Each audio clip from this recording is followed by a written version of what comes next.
vibration analysis is an effective tool for predictive maintenance. So today in my lecture, we are going to see the challenges of industry, which may be a processing industry or a manufacturing industry, and what are the possible solutions for the challenges. And we're going to look at an overview of maintenance. And finally, we are going to conclude how vibration analysis is an effective tool for predictive maintenance. Now we are going to start with the challenges of today. So that means industry needs zero unplanned downtime. So that means maximize equipment availability and reliability. There should not be any unplanned downtime. So that is a target of today's scenario. And the second thing is we are trying to compete with today's modern equipment with the old equipment, probably more than 40 years old equipment that we have. So what we have to do is we need to extend the machinery life because it's very old that what we have, and also we have to rebuild it. And the expectation is we have to compete with today's modern technology with equipment which is probably more than 40 years old. And the third one is most often in any industry we are running our equipment beyond its design capacity. That means beyond its design rated capacity. So these are all the challenges of industry that they're facing. Okay, so what are all the solutions of those challenges? Okay, the first thing is maintenance. Okay, so what maintenance does the machine need during the next plant shutdown? So what are all the things that need to look after? Okay, that we need to know. And second thing is, can the equipment run beyond the next schedule breakdown or outage? Suppose if you have a plan to do some repair work in 15 days, you have to think that whether it can be operated beyond that schedule time, whether it will be in good conditions. So like that you need to think about that. Okay, third one is, what are your most problematic machines? So based on your observation, you can come out with then some idea. Okay, these machines are always notorious. Okay, it will always generate some problem, some issue, bearing failure or any other failure that may happen often. So we need to identify which machine is more probability machine, so which often gives some trouble for you, so that some breakdown recurs. Okay, so and another thing is, are they the bottlenecks in your production facility? Bottlenecks means something it will resist you to do certain things. Okay, so if without these machines, if you could not do anything, then they are the bottleneck. Okay, so suppose a CNC machine, milling machine is making a lot of trouble for you, then it does mean whenever the machine makes some trouble, you could not operate the entire plant. So you have to stop the entire plant until the machine getting repaired. Okay, so you have to wait for that. These are all the bottlenecks. That means without these machines you cannot aim for the production, so you have to stop your production and you need to think of working on that, then only you can start production. Okay, and another important thing is, have you identified your most critical equipment? Critical equipment means, so that machine if it is stopped, then there will not be any production. In some machine, if it develops some malfunction or any issue in that, then production will be reduced somewhat, but it will not be stopped, continue all of a sudden it will not come down to zero. So there will be some effect in the production. These are all the solutions for the challenges that what we have discussed in the previous slide. Okay, so for that we need to address these issues. So the common thing is we have to do maintenance. Why is maintenance necessary? Okay, so we have to operate our equipment beyond its rated capacity. We need to use it even after 40 years. So we don't need to have any breakdown. So these things all comes under that the maintenance. Okay, so why maintenance is required or it is inevitable? Okay, avoid unscheduled repairs. Okay, so something should not happen in between when you do some production or anything. Okay, then secondary damage.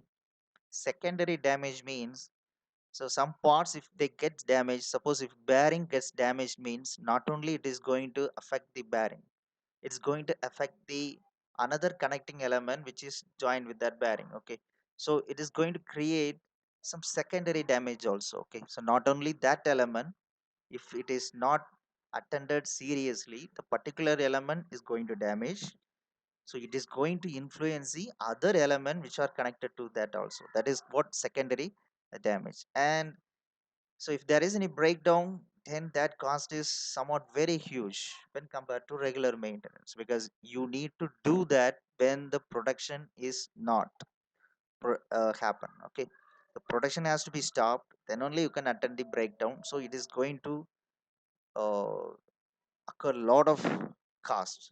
Okay, so if you are able to do maintenance properly, you can save a lot of cost. Okay, so there are different methods. That is what thing today I'm just going to discuss with you. Okay, so first one is breakdown or run to failure maintenance, and the second one is preventive or time based maintenance, and the third one is predictive or condition based maintenance, and the last one is proactive or prevention maintenance. Okay, so these are all the things. So you must know why is maintenance necessary, and some techniques, okay, some methods that we have.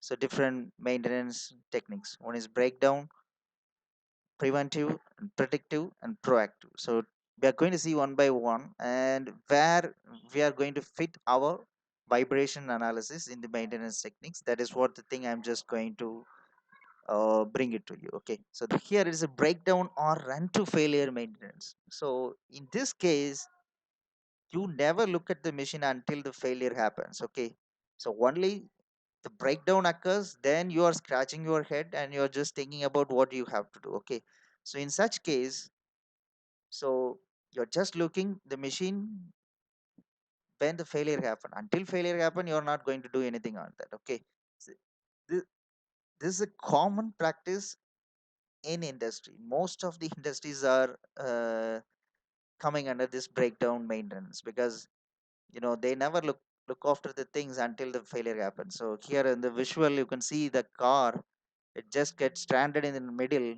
So then only the person is just looking at that, what went wrong on that car. So this kind of maintenance is breakdown maintenance. Okay, so here there are a lot of disadvantages. Okay, so you have to find someone to fix the machine in the last minute. So you need to find him and you have to spend a lot of time. So it increase cost due to last minute fixes means repair works. Okay, then unplanned downtime means it takes longer production time. So you have to stop the production or anything process in between that. If something happen, breakdown maintenance, so then it is going to be extended. Suppose if you want to deliver goods in 15 days, means in between 15 days some one day breakdown happens, what would happens? It's going to increase the number of days by one. That means on 16th day only you can complete your job, complete your task. Okay, so it's going to increase the production time. And the third one is people will be stressful in such environment. Okay, if company practice breakdown maintenance, until something happen they'll be free, but when the breakdown happens, it becomes stressful environment, because here in the picture also you can see how stressed he is, because he may supposed to go to some place, some hospital or anything like that, but because of the vehicle uh, breakdown, so he's so stressed, so it creates stressful environment. Okay, then more severe failures affecting other parts or machinery. So sometimes we may think that the parts which gets damaged is very small one, it's very cheap, like that we may think, but often it affect the other elements which are related to that. It may be catastrophic means something very serious damage to the plant.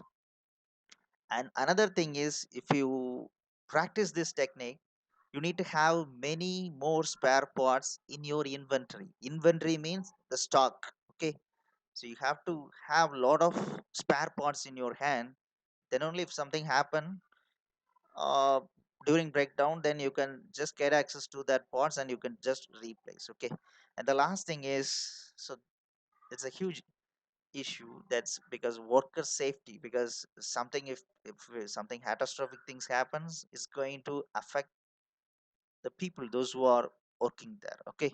So these are all the key disadvantages, but still it is suitable for some cases, where means, so this technique which is suitable where the shutdown does not affect the production or the material cost. If you think it does not matter, then you can still rely on this kind of technique. Okay.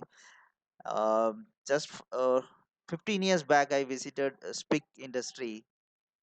There, in most of the processing line, they have a standby equipment. Suppose if they have a pump, they have similar kind of pump with similar configuration just next to that one. So if it has something happened to the one pump, then they will use the pump which is next to that. Okay. Then they can go for breakdown maintenance. They don't, just a fraction of second, the plant has to suffer, and then they will connect it with the another one which is on standby.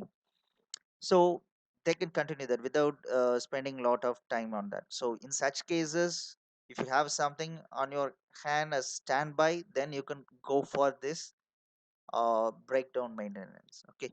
So though it has a lot of disadvantages, it has a lot of this kind of practicality, it does not require, there's some initial cost on that. So many companies still they are relying on this breakdown maintenance. Okay. So I urge everyone to take a few notes on that, that breakdown maintenance and where it is suitable. Okay. So please take note of that.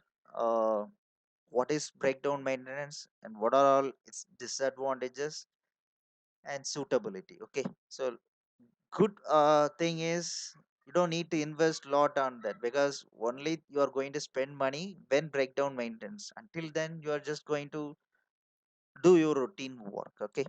So you're not going to do on spending on maintenance or allocating people to carry out maintenance work, so that cost doesn't involve in this maintenance. Okay.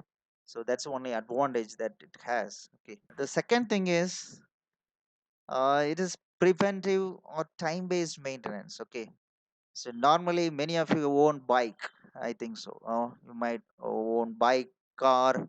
So there we have certain schedule. Okay, if the bike covered 2000 kilometers, then whether or not the bike has created some malfunction, some trouble, we will take it to the service station for carrying out the work. So these kind of things in machinery also people will do that. Okay, every once in a month they will do certain maintenance work. They will do certain maintenance work on that particular machinery, or sometimes they will do once in a year, some scheduled time. Okay.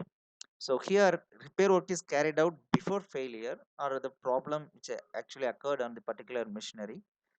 So the maintenance, it's a predetermined time intervals. Okay. So based on that, if it 6 month ones or 1 year ones, there are some intervals you can have, or based on the machinery you might have a certain plan on that. Based on that, you are doing this kind of maintenance activity. So the best example is how you take your bike or car to the service station for carrying out general routine maintenance work. Because sometimes if something happen, then we will take it to that, but generally car or bike maintenance, what we will do is periodically we will visit the service station based on the number of kilometers that it did. Okay. So this is a good approach for equipment that does not run continuously. So I remember one example that was a processing industry, that is sugar industry. So normally you might aware of that the sugar cane is not being produced or it's not cultivated during all the time. Okay. The sugar cane is only available during some season. Okay. For 6 month, uh, farmers normally used to cultivate these crops. So this sugar cane is available. So they may do the process of making sugar for another 3 months or 9 months they may continue. Okay.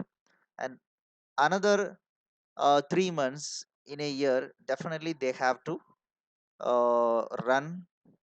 They could not run the machinery because the ingredients is not available. That is sugar cane is not available, so they will do the routine maintenance that 3 months. Okay.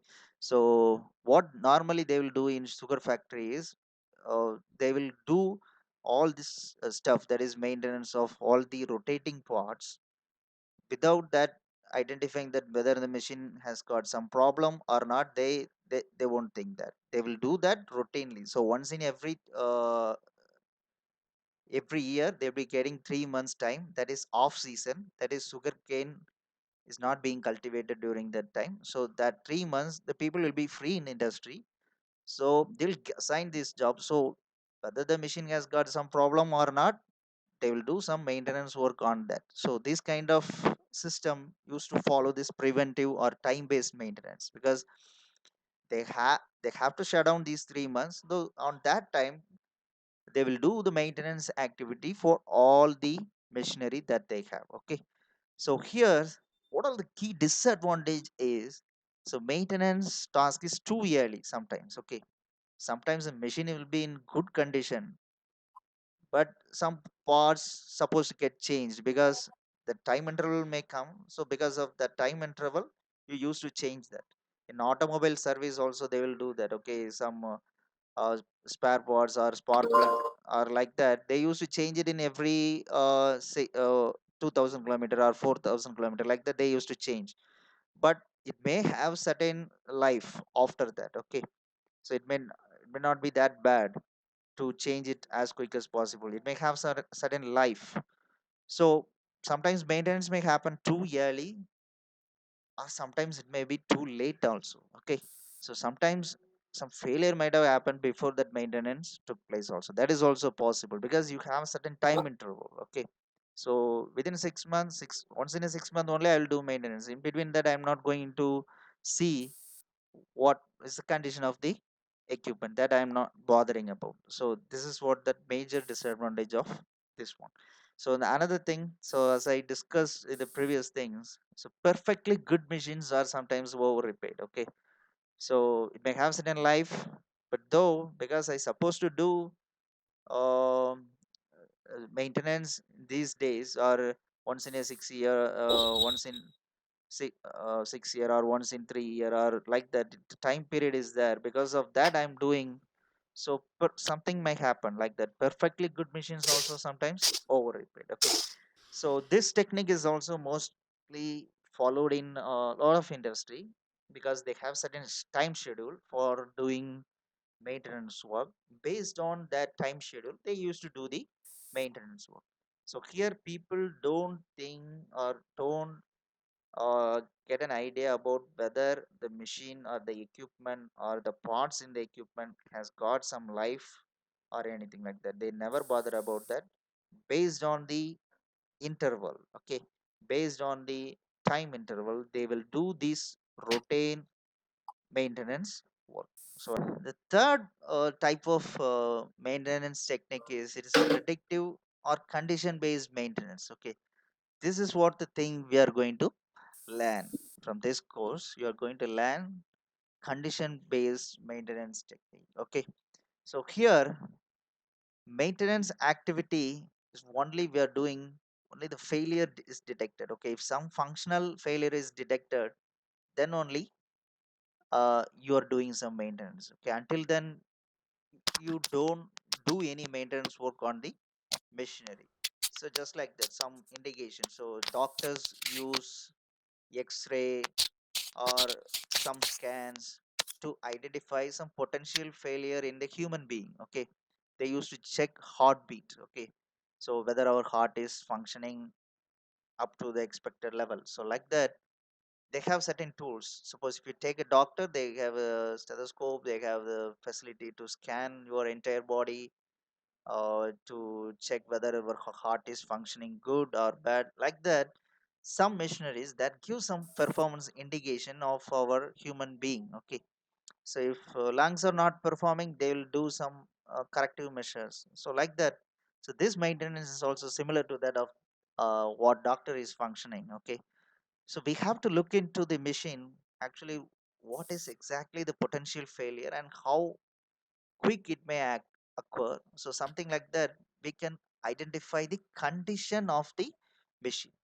So first we have to do the condition monitoring, then we have to access the health status, whether it can survive for another 1 year, whether it can survive for another 2 year. Like that, we can assess the health status of the machinery. Okay, and then which is the failure thing, whether if suppose in a rotating machinery, whether bearing is a failure or any looseness is there, so I have to make it fit, or some unbalancing is there, like that, where it is exactly the issue that I have to tackle with. Like that, doctors use diagnosis something like that. Okay, your heart is something that we need to look after. Okay, so something like that, you need to identify the failure mode, then you need to act accordingly. So what's the great news is it has got a lot of advantage. So first one is there's no surprise downtime. Okay, so you don't need to stop in the middle, because you know what is the condition of each and every machinery that you have in plant. So you don't need to have a surprise downtime. Okay, and the second thing is no unexpected failure. Okay, so there is no unexpected failures and secondary damage.